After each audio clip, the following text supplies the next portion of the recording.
Hello students, कैसे हैं आप सब लोग? कैसे तैयारी चल रही है आपकी? तो B A L L B third semester के स्टूडेंट और L L B second semester के स्टूडेंट, आज का वीडियो आप लोगों के लिए होने जा रहा है। वीडियो काफ़ी ज़्यादा इम्पोर्टेंट है और मैं आपको ये कहूँगा कि अगर आप ये क्वेश्चंस कर लेते हैं तो आपके 70% मार्क्स मेरी गारंटी है। तो मेरी गारंटी को ऐसे वैसे ना समझिए, 3 साल से मैं इस तरह की वीडियो बना रहा हूँ और मेरी गारंटी है कि बच्चों के अच्छे मार्क्स आ रहे हैं।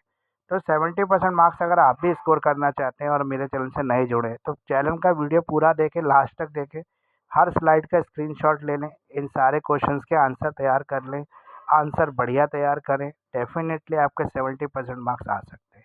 ये मैं आपको गारंटी देता हूँ कि 70-80% जो पेपर है वो इन्हीं क्वेश्चंस में से कवर होगा। यही क्वेश्चन आपको पेपर में आएंगे। तो अगर आप यही क्वेश्चन अच्छी तरह कर लेते हैं तो आप डेफिनेटली अच्छे मार्क्स ला सकते हैं। तो B L L B third semester sorry और L L B second semester के बच्चों के लिए आज का वीडियो है। बहुत सारे बच्चे जो मेरे वीडियो को पहली बार देख रहे होंगे वो ये सोच रहे होंगे कि ऐसा कहीं हो सकता है कि पेपर से पहले ये पता लग जाए कि कौन से क्वेश्चन आने वाले हैं। तो मेरा एक्सपीरियंस है, काफ़ी टाइम से मैं इस तरह की चीज़ें कर रहा हूँ और हमेशा शेयर शूट रहता है। जो मेरे पुराने बच्चे हैं वो कमेंट लिख के नए बच्चों को ज़रूर बताएं कि डेफिनेटली ये बात सच है या झूठ, और मैं एक्सपेक्ट करता हूँ कि आपके कमेंट ज़रूर आएंगे। मैं कई बार ये सोचता हूँ यार, वीडियो को इतने सारे बच्चे वॉच करते हैं लेकिन लाइक बहुत कम आते हैं, तो यार लाइक करने में क्या कंजूसी है? अगर वीडियो आपको इतना हेल्पफुल हो रहा है, आपकी इतनी हेल्प कर रहा है, आप हर बार मेरे वीडियो का वेट करते हैं, इसी से क्वेश्चन पेपर के लिए आंसर तैयार करते हैं, तो यार इसमें लाइक करने में क्या दिक्कत है? तो लाइक भी कर दें, कमेंट ज़रूर कर दें। कमेंट लिखने से मुझे मोटिवेशन मिलता है और अच्छे वीडियो बनाने के लिए, अच्छे रिसर्च करने के लिए। पता है कि एक वीडियो के लिए मुझे कितना रिसर्च करना पड़ता है? कम से कम 2 दिन रिसर्च करता हूँ तब जाके एक वीडियो तैयार होता है। एक वीडियो का कंटेंट मिल पाता है जो आपके काम का हो, जो आपके पेपर में आए, और आप सुनते भी नहीं हैं मेरे वीडियो को, स्किप करते चले जाते हैं। फास्ट ट्रैक पे लगाया, 2x स्पीड पे लगा दिया और फटाफट स्क्रीनशॉट ले लिया, तो यार मेरी पूरी मेहनत जाया हो जाती। मैं आपके लिए इतनी मेहनत करता हूँ। एक तो पूरा वीडियो देखें, हर एक बात को सुनें, हो सकता है कोई इंपॉर्टेंट मैसेज आपसे मिस ना हो जाए, इसलिए पूरा वीडियो देखना ज़रूरी है। दूसरा, स्क्रीनशॉट ले लें, मुझे कोई दिक्कत नहीं है, लेकिन स्क्रीनशॉट लेने के साथ साथ उन चीज़ों को फोकस भी करें, वीडियो को लाइक भी करें और अपने सभी फ्रेंड्स तक पहुँचाएँ। स्पेशली जो मेरे वीडियोज़ होते हैं वो वर्किंग स्टूडेंट्स के लिए रहते हैं, क्योंकि मेरा मकसद है कि इंडिया के ज़्यादा से ज़्यादा लोग लॉ ग्रेजुएट हो जाएँ और अधिकतर लोगों को लॉ की लैंग्वेज हो, लॉ का ज्ञान हो। क्योंकि लॉ की नॉलेज नहीं होती तो बहुत सारे लोग हमें बेवकूफ़ बना देते हैं। हमारी लाइफ में बहुत सारे ऐसे लोग आते हैं जो हमें लॉ के नाम पे डराते हैं, धमकाते हैं और हमें बेवकूफ़ बनाते हैं। तो हम उनसे बच सकते हैं अगर हमें लॉ की नॉलेज हो। तो इसलिए मैं चाहता हूँ कि ज़्यादा से ज़्यादा बच्चे लॉ ग्रेजुएट हो जाएँ इंडिया के अंदर। दूसरा, वर्किंग स्टूडेंट जो इतनी मेहनत करते हैं, काम भी कर रहे हैं, अपना बिजनेस भी कर रहे हैं, अपनी अपनी पढ़ाई भी कर रहे हैं, तो ऐसे स्टूडेंट जो फैमिली को भी संभाल रहे हैं, तो उनके लिए वीडियो कुछ ऐसा हो कि उनको कुछ ऐसा कंटेंट मिल जाए कि कम पढ़ के उनके अच्छे मार्क्स भी आ जाए, उनका कॉन्फिडेंस हाई रहे, तो उन्हीं के लिए ज़्यादा वीडियो है। तो वीडियो देखें, लास्ट तक देखें। आइए शुरू करते हैं। आज का वीडियो हमारा इंडियन लीगल हिस्ट्री जो सब्जेक्ट है वो B L L B third semester के सिलेबस को और L L B second semester के सिलेबस को पूरा करता है, कवर करता है। तो आइए शुरू करते हैं। तो एजुकेटर ऑफ दिल्ली जो है इंडियन लीगल हिस्ट्री आज आपके लिए लेके आया है। इंडियन लीगल हिस्ट्री का वीडियो जो B L L B third semester और L L B second semester के बच्चों के लिए काफ़ी इंपॉर्टेंट है। क्वेश्चन नंबर 1 है हमारा, discuss the main provision of government of India act 1935। Government of India act 1935 सबसे इम्पोर्टेंट लेजिस्लेशन है। इसका जो है मोर देन 70% पार्ट जो as it is constitution of India में अडॉप्ट किया गया है। मतलब 60-70% जो है constitution of India Indian government act 1935 से ही बना है। तो इसलिए कितना इंपॉर्टेंट हो सकता है। तो ब्रिटिशर्स ने बनाया था इंडियंस की डिमांड पर, जहाँ पे हम अपने लिए पार्टिसिपेशन इन गवर्नमेंट मांग रहे थे। तो उनको गवर्नमेंट ने जो फर्स्ट वर्ल्ड वॉर के बाद सेकंड वर्ल्ड वॉर के टाइम पर इस तरह की चीज़ हमें दी थी, ताकि हमारा साथ जो है, इंडियंस का साथ जो ब्रिटिशर्स को मिल सके और उनको भारत छोड़ के ना जाना पड़े और हमारी जो आज़ादी की मांग है इसको कहीं ना कहीं दबाया जा सके।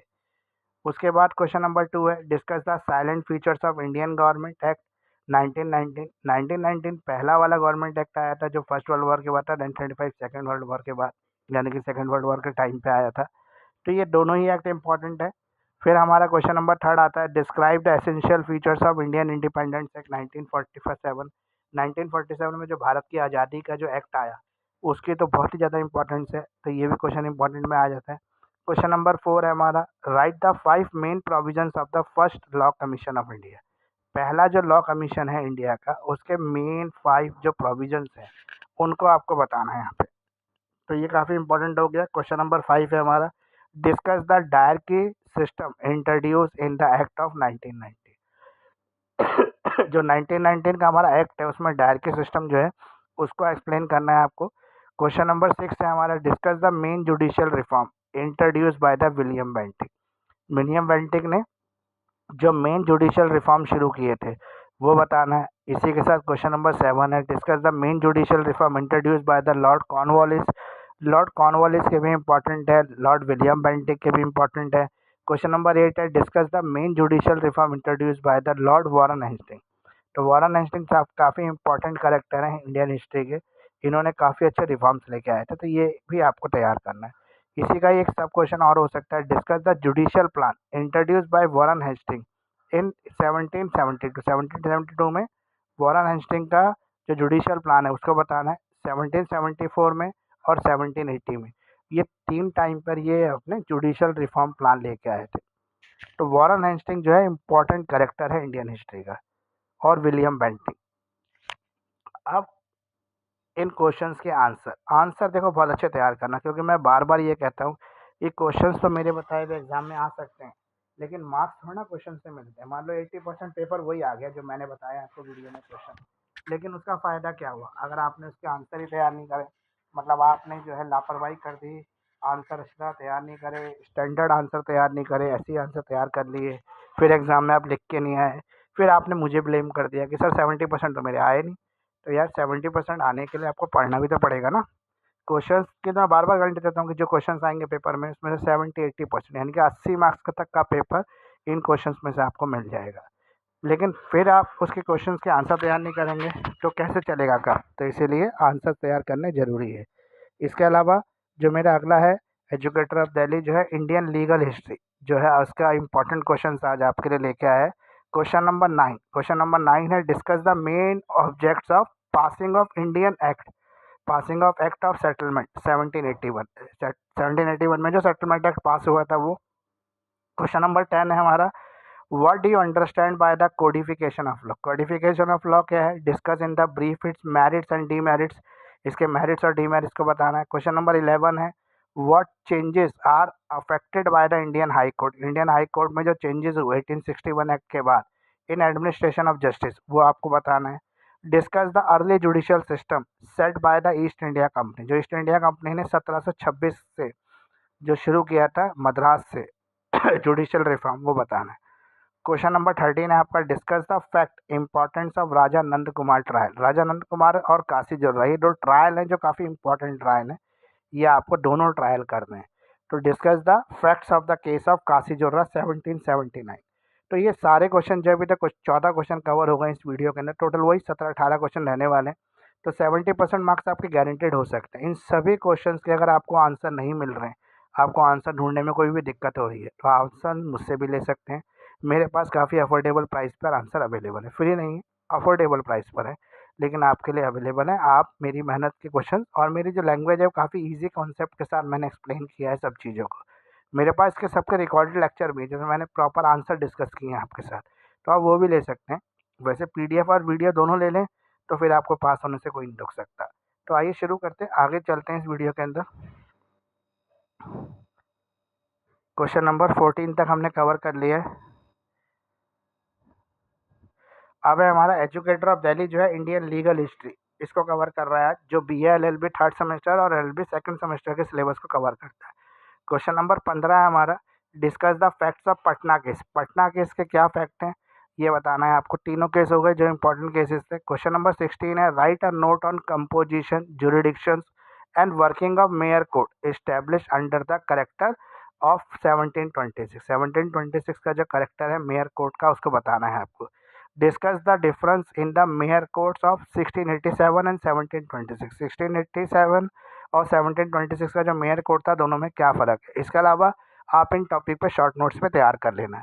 पहला, सदर दीवानी अदालत, चाउल्ट्री कोर्ट, प्रीवी काउंसिल, सदर फौजदारी अदालत, सदर निजामत अदालत, मुफिसिल दीवानी अदालत, और admiralty court, federal court, governor and council court, ये सारी जो कोड्स हैं, क्योंकि लीगल हिस्ट्री है तो कोर्ट सिस्टम यही सब आपको पढ़ना है। तो ये सब अगर आप तैयार कर रहे हो तो डेफिनेटली 70% मार्क्स लाने से आपको कोई नहीं रोक सकता, आपके 70% मार्क्स जो है ईजिली आ सकते हैं। इन सभी क्वेश्चंस के जो आंसर्स हैं, इंपॉर्टेंट क्वेश्चन के जो आंसर्स है वो मेरे पास अवेलेबल है, आप आंसर मुझसे भी ले सकते हैं, नहीं तो आप खुद भी आंसर तैयार कर सकते हैं। अच्छी बुक को रेफर करें, गूगल सर्च करें, जो लीगल ब्लॉक है वहाँ से बनाएं। मानसी और यूनिक जैसी किताबों पर बिल्कुल भरोसा ना करें, उनके आंसर्स को बिल्कुल भी ना कॉपी पेस्ट करें, क्योंकि उससे आपके मार्क्स कभी नहीं आएंगे एग्जाम में। आज का जो वीडियो है BLLB थर्ड सेमेस्टर और LLB सेकंड सेमेस्टर के स्टूडेंट्स के लिए था। वीडियो काफ़ी इंपॉर्टेंट है, इंडियन लीगल हिस्ट्री के पूरे सिलेबस को कवर करता है। तो प्लीज़ मेरे चैनल को लाइक करें, शेयर करें, सब्सक्राइब करें। और जिन्होंने भी अभी तक वीडियो देखे हैं, बेनिफिट उठाया है, लेकिन मेरे चैनल को आज तक सब्सक्राइब नहीं किया, तो वो प्लीज़ सब्सक्राइब कर दें, साथ साथ बेल आइकन को भी प्रेस कर दें, ताकि लेटेस्ट वीडियो का तुरंत नोटिफिकेशन आपको मिल सके। तो मुझे फॉलो भी कर सकते हैं आप इंस्टाग्राम पर, मेरा Instagram ID educator of Delhi के नाम से। आप मुझे फेसबुक पर भी फॉलो कर सकते हैं, फेसबुक पेज है मेरा एजुकेटर ऑफ दिल्ली के नाम से।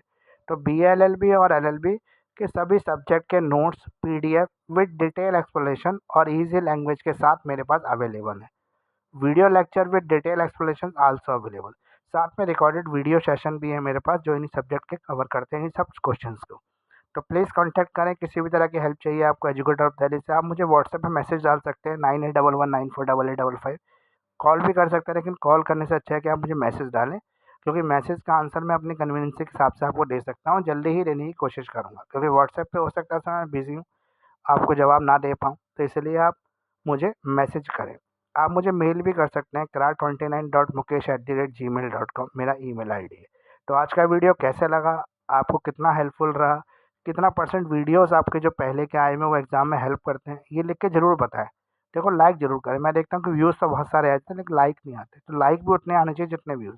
तो मेरी हर बच्चे से रिक्वेस्ट है, जो भी वीडियो देखता है, जिसको भी वीडियो पसंद आ रहा है, जिसके लिए वीडियो हेल्पफुल है, वो लाइक ज़रूर करें। लाइक और कमेंट 2 चीज़ें ज़रूर करें, क्योंकि इसी से मुझे मोटिवेशन मिलता है और वीडियो बनाने के लिए। आप लाइक नहीं करते, कमेंट नहीं करते, तो मैं मोटिवेट नहीं होता बिल्कुल भी वीडियो बनाने के लिए। तो वीडियो कैसा लगा ये ज़रूर बताएं। थैंक यू फ्रेंड्स, इतना समय देने के लिए, एजुकेटर ऑफ दिल्ली को इतना प्यार देने के लिए। आप सबका बहुत बहुत शुक्रिया, बहुत बहुत धन्यवाद।